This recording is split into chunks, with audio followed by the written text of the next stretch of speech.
The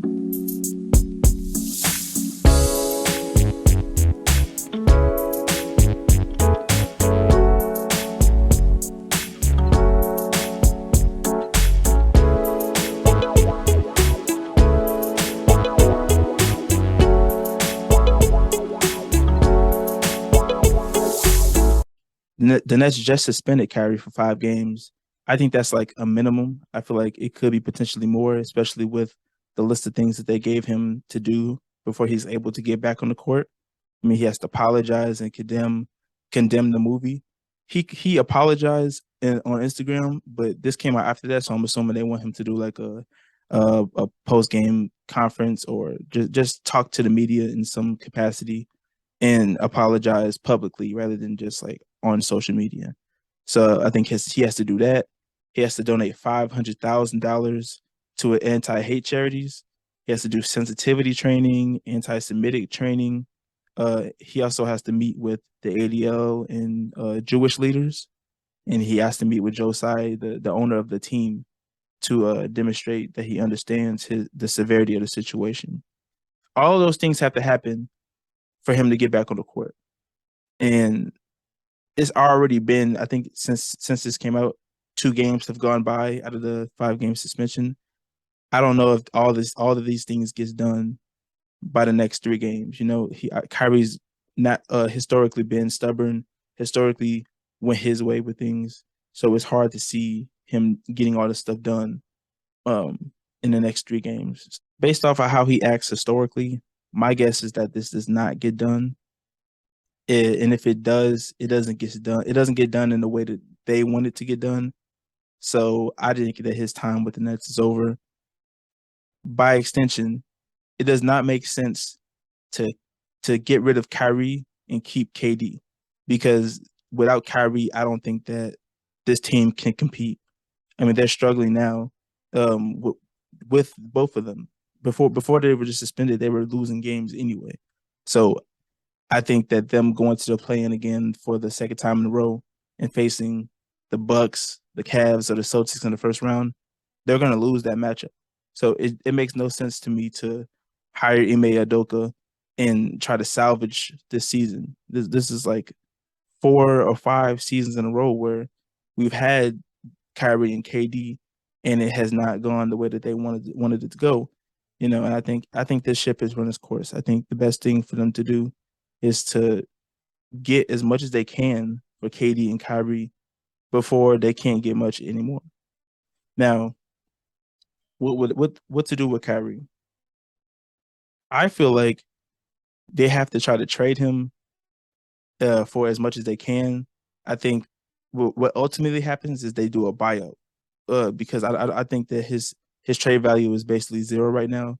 Uh, the only team that would be desperate enough to like trade anything for him is the Lakers. But given how stubborn they've been, I feel like they try to gamble the situation and just see what they do. Me personally, I would make the trade just to happen if I'm the Lakers. I don't want to risk him going somewhere else, but I can see them holding off and letting letting the Kyrie situation unfold. I personally think that he gets bought out, and I think he ends up signing with the Lakers. Um, if that happens for the Lakers, I think that is a huge deal. They need more shooting, and Kyrie can provide that. They need they do well scoring in the paint, but I think that for LeBron needs space to operate, and I feel like we're seeing a decline in his shot because he's forcing shots. It's like when he goes off of pick and rolls, people aren't respecting going over the screen as much because they know that they don't have much shooting on the team. If you have Kyrie, they have to go over on those screens, and maybe LeBron has more space to operate.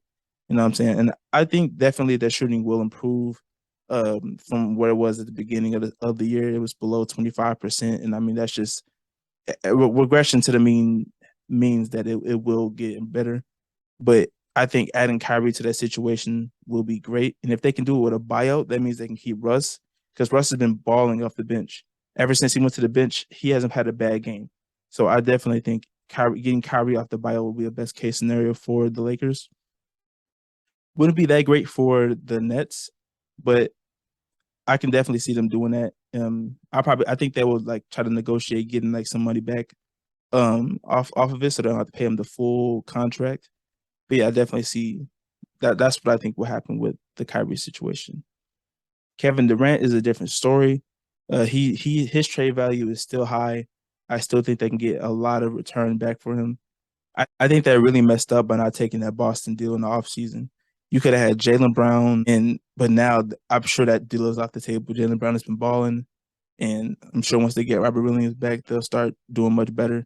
And they're still a top seed in the East, so I don't think they mess with that chemistry at all. The two teams that I think should make a run for KD are Phoenix and Miami. Phoenix, they just lost Cam Johnson, who's a small forward, so that lessens the depth that they have on the team. Um, I think KD having CP3 to get him in his spots. You still got Devin Booker who can give you 25 plus a game, and Devin Booker's also improved as a playmaker. I think having that extra score would benefit them. I don't know how the DeAndre Aiden situation has come across. I don't know if him and Monty Williams have made amends. I don't know if he wants to be there now. He got his money. Um, but I mean, the situation, how that unfolded, wasn't ideal for him. I guess he did want to get out, and he even signed the deal with the Pacers. Um, so I don't know how that situation is. I will look into it if I'm Phoenix. Miami, on the other hand, I think they definitely want to do this, and it makes sense now why they didn't do anything in the offseason. We are running. Why didn't they make a trade to improve their offense? Because they need help in that front. They have Jimmy Butler and not much else. Tyler Hero comes in every now and then, but he's kind of inconsistent sometimes. I just think that at first I didn't understand why they didn't pull the plug. They had Donovan Mitchell, that was an option. They could have pulled the plug on that. Not pulled the plug. They could have made that happen, but nothing happened. So I think that now it makes sense why they didn't do anything. Now you have Kevin Durant as the option.